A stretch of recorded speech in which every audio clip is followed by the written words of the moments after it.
We saw Washington remain undefeated on Friday. Saturday, Alabama wins the SEC, knocking Georgia from the ranks of the unbeaten. Michigan wins the Big Ten to get to 13-0. Florida State wins the ACC to get to 13-0. And Texas takes the Big 12. And remember, they beat Alabama earlier this season.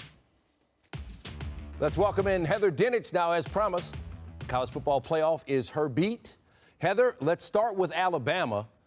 How do you think the committee will interpret their win over Georgia? What will it mean for them? Well, I think that means that Alabama has a great chance to finish in the top four because who you beat matters, and they just knocked off the selection committee's #1 team.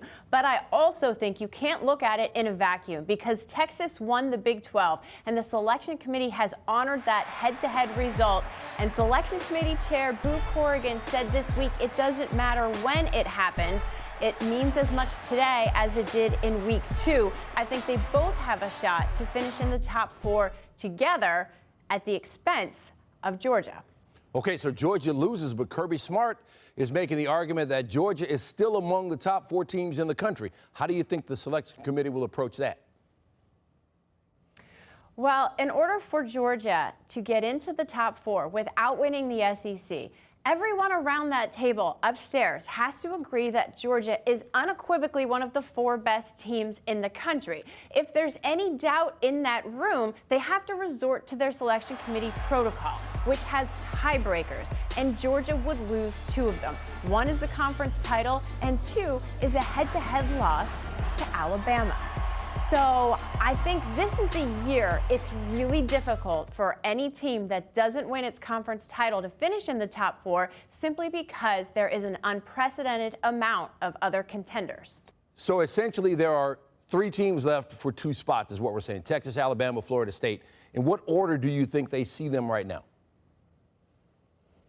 Well, Florida State fans and the team and coaches aren't going to be thrilled with this, but I think there's a possibility that it could be Texas at 3, Alabama at 4, Georgia at 5, and Florida State at number 6. I could be wrong, but Georgia was the committee's #1 team, and they played the best opponent of any Power 5 contender playing in championship game weekend.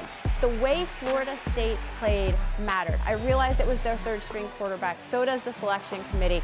One of the things that the committee will consider when evaluating Florida State, which could prove me wrong, is the caveat in their protocol that allows them to consider the unavailability of key players that could impact their postseason performance. So if the selection committee looks at Florida State and says, we think Tate Rodemaker is probably going to come back in time to compete in a semifinal, and we think that they could compete for a national title with him in the lineup, that changes the discussion entirely.